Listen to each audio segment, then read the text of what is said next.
Дом у ракі – работа, з якой Оксаны Тарасюк асаблівыя ўспаміны. Юнацтва, шмат весялосці, апошні год студэнцтва. Карціну мастачка написала ў 2002 годзе.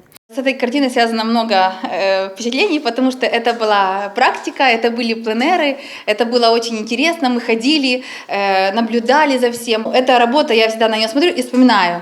Это было чудесное лето. У экспозіцыі 23 работы менавіта Оксаны Тарасюк ад 2002 года да апошняга часу. У асноўным гэта пейзажы, выкананыя ў акварэльнай тэхніцы, бо менавіта такая творчасць найбольш па душы таленавітай мастачцы. Как говорил еще мой личный педагог Кумецкий Алексей, он говорил о том, что природа – это лучший учитель. Только у нее можно научиться разным краскам, светотеням, композиции.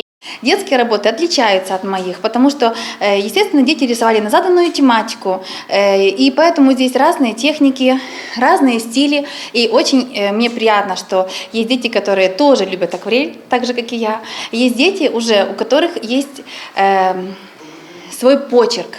Это не может не радовать педагога. Усяго ж на выставе 13 работ вучняў. Тут нацюрморты, пейзажы, выкананыя як акварелью, так и гуашу. Я написала 2 этюда. Первый этюд – это лук, техника акварель. Второй этюд – это яблоки, техника акварель по мокрому. Я нарисовала очень много картин разной техникой. Моя любимая техника – акварель. Пазнаёміцца з творчасцю Оксаны Тарасюк і яе вучняў можна до конца красавіка.